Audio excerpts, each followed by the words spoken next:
Paraiso ang pinuntahan namin dito sa Norsagaray na Malapalawan ang ganda. Bukod doon, malapit lang to sa Metro Manila at pwede nyo na rin ma-experience itong napaka-solid na lugar na to. Ang lamig at ang linaw pa ng ilog dito, guys. At meron din sila ditong crystal kayak na pwede nyong i-rent. Pwede rin kayong umakyat dito sa naglalakiyang bato. Tapos pwede rin kayong mag-cliff diving, one to sawa. Tara guys, samahan nyo kami dito sa Justin Berber ng Norsagaray, Bulacan. From Giginto, bumiyahe lang kami papunta sa may Philippine Arena. Dito kami dadaan sa may Santa Maria. Ang ganda talaga ng sunrise dito sa may Philippine Arena. Parang ang sarap tuloy mag-jogging dito tuwing umaga. Dito kami dumaan sa bagong gawa na Balutan Bridge. Dinaanan pa kasi namin yung isa naming kasama dito na si Rodel. From Santa Maria, dire-diretso lang ang naging biyahe namin hanggang dito sa Norsagaray. Pagdating namin dito sa Rotonda ng Garay, na checkpoint kami dito, guys. Wala naman kami naging problema dahil kompleto naman kami sa lahat. Kaya kung magbabiyahe din kayo, siguraduhin nyo na kompleto lahat ng mga papeles nyo. Nung nasa Matiktik Bridge na kami, namili muna kami ng isda. Sawa na kami sa manok eh. Bumili lang kami ng 2 kilong tilapia para ihawin. From Matiktik Bridge, dumiretso lang kami hanggang sa marating namin yung Coral Elementary School. Nilagpasan lang namin ng kaunti yung school, tapos may nakita kami sangang daan, kumanan na kami. Dumiretso lang kami hanggang sa marating namin tong barangay checkpoint. Dito sa barangay checkpoint, nagbayad lang kami ng 20 per head. After namin sa barangay checkpoint, dire-diretso lang hanggang sa makita namin tong maliit na signage na to. Rough road yung daan dito, guys. Hindi maganda yung daan, guys, papunta dun sa lugar. Kaya kung balak nyo rin pumunta, siguraduhin nyo na nakakondisyon ng mga motor nyo. Bukod dun, siguraduhin nyo rin na meron kayong kasama dahil sigurado mahihirapan kayo kung mag-isa ka lang.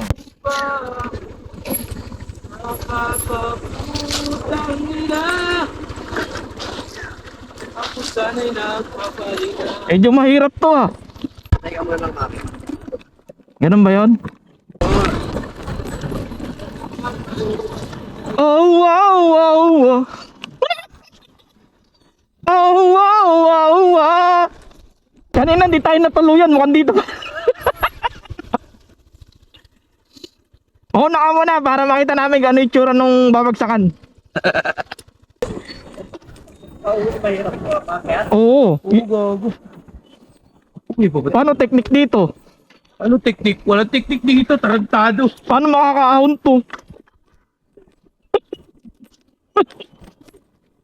Ganyo ha? Design pa ako kay JS para lang dito. Kawawa kay JB ba dito? Buti di ko dito. Nagamit talaga. Stock ba gulong mo? Stock gulong? Flat ba? Hindi, stock. Oo. Taras mo, atras. Taras. Okay.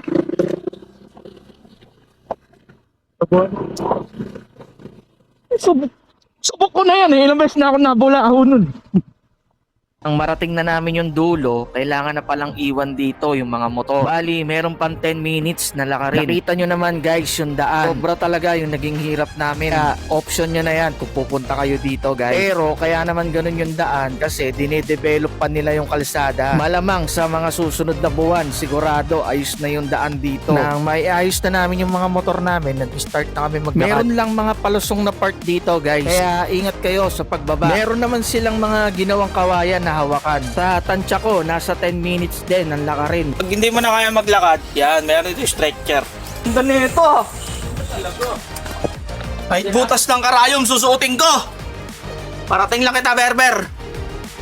Wow! Ay, ganyan pala sa Bulacan?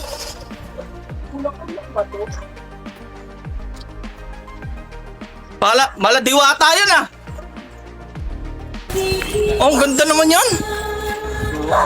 After ng ilang minutong lakarin, sa wakas narating na rin namin ang Justin Berber. 70 pesos ang day tour nila dito, guys. 200 naman pag gusto nyong mag-overnight. 300 pesos naman para sa mga cottages. Meron din naman ditong common CR para sa Banlawan at Bisan. Kung kulang yung mga dala nyo, meron naman ditong maliit na tindahan. Kung gusto nyo naman mag-tent pitching, mag-a-add lang kayo ng 100. Kung wala naman kayong baong tent, meron naman na-aartila rito, nasa 300 to 500. Meron din naman sila ditong kubo kubo na pwede nyong i-rent. 1,500 ang rates nila sa kubo. Kapag gusto nyo naman mag-picture sa kayak, 100 pesos. Pwede nyo rin namang i-rent yung crystal kayak sa halagang 250 pesos. Good for 30 minutes na yon guys. Malayo-layo na rin ang maiikot nyo nun. Nang makaluto na kami, kumain muna kami guys. Salamat nga pala kila nanay at tatay na caretaker ng resort. Binigyan pa nila kami ng bagong pitas na mangga. After namin kumain, nagpagutom naman kami. Umakyat kami dito sa mga naglalaki ang bato dito. Kung pupunta rin kayo dito, ingat lang kayo sa pag-akyat kasi medyo madulas yung mga bato. Kitang-kita ang ganda ng lugar mula rito sa itaas, guys. Mapapa-selfie ka talaga dito, guys. Pagkatapos naming umakyat, nag-cliff diving naman kami, guys. Dito lang kami sa mababa tumalon. Mga takot kasi yung kasama ko. Ang lalakas ng loob mag-aya. Pag naman nandito na, mga natatakot. Kung pupunta kayo dito, guys, ingat kayo sa pagtalon kasi may mga part na may bato. Ano pang hinihintay nyo, guys? Pumunta na kayo rito. Like, follow, and share lang for more videos. At subscribe naman sa aking YouTube channel. Hanggang sa susunod na vlog na lang ulit, no? Maraming salamat.